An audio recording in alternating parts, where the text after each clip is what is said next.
Hello everyone. The title of my presentation is Weight.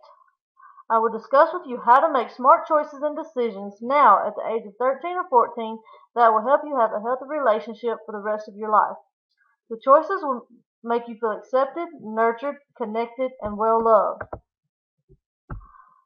We're going to talk about the audience, what is weighting, healthy relationships, boundaries, confidence, what is a healthy relationship, steps to a healthy relationship, you have the choice, and references.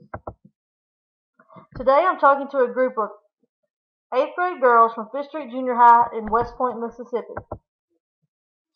So what is waiting? When I say waiting, I mean being abstinent. This is waiting to have sex with your partner until marriage. Many people have different meanings of the word sex. Some say sex is just sexual intercourse, but I say sex is any contact that would influence you to have sexual intercourse. This can be overtouching in a hug, deep passionate kissing, oral sex, etc. Safe contact is holding hands, playing footsie, or a simple hug or a peck on the cheek. Waiting is a choice. Your choices determine the decisions you will make and will ultimately lead to which road you find yourself on. If you make the choice to go to your boyfriend's house when no one else is home, then you have made the decision to have sex with him.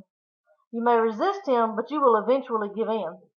A smarter choice would be to go to a movie where there's a crowd of people. Here you've made the decision to just hold his hand and nothing further. You see how simple choices leads to very different decisions?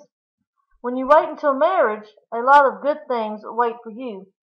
For example, married couples seem to build more wealth on average than singles. Married men earn more money than do single men. Children who live in their own two married parents enjoy better physical health on average than do children in other families. Marriage is associated with reduced rates of alcohol and substance abuse for both adults and teens. Marriage is associated with better health and lower rates of injury and disability for both men and women.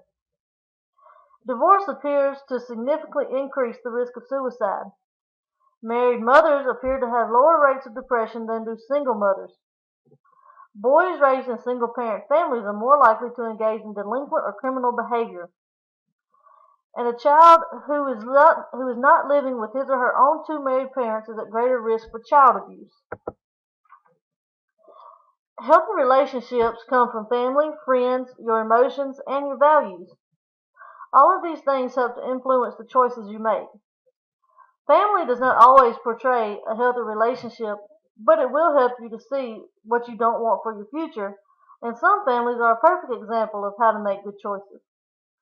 Friends are easy to talk to, but do not always give the best advice. A true friend will tell you to wait and the consequences of not waiting. So if one of your friends is telling you to go ahead and do it, then he or she is not a true friend. Emotions tend to make us make decisions differently than when we are calm. When you are alone with your boyfriend and the sexual desire is overwhelming you, you will most likely give in to the desire, ultimately making a bad choice or a bad decision. So be careful to control your emotions. Values are important to people. Girls should value their bodies and not give in to bad choices. A person's values are their character. A person's character is how they value trust, honesty, commitment, loyalty, friendship, and self-control. Now let's talk about how to set up boundaries. Boundaries are choosing not to do something, even if all your friends are doing it. Do not let peer pressure break your boundaries. An easy way to set a boundary is to tell your partner exactly what you want before making a commitment. This puts everything out in the open and leads to a trusting relationship. Being confident is knowing what you want and sticking to it no matter what. To be confident, you must know who you are. You need to ask yourself things like, what do I like? What do I dream about? What's important to me? What do I want for my future? Knowing these answers will make you confident and will help you make good choices that lead to a healthy relationship. A healthy relationship can be remembered by the word pies. A healthy relationship involves a physical attraction. Next is being intellectually compatible, that is, sharing some of the same likes and dislikes. Third is the emotional part of a healthy relationship, things that make you happy, sad, or excited. Next is social. How do you interact with people? Are you the life of the party or are you shy? Conflicting personalities are not healthy. The final S is for spiritual. Do you have the same beliefs? And if not, can these obstacles be overcome? These are the 5 components of a healthy relationship. The components build the stepping stones for a healthy relationship. Sex cannot be added to a relationship before all of the steps are complete. Talking is the first layer of a healthy relationship, then dating, then shared experiences, then shared values, then being friends, then finding similarities of each other, then honoring the boundaries and values, then finding similar expectations, then trust and honesty, then commitment and marriage, and finally sex. This type of relationship will last because it is built on pies: physical, intellectual, emotional, social, and spiritual intimacy. If sex comes too early, most relationships will fall apart.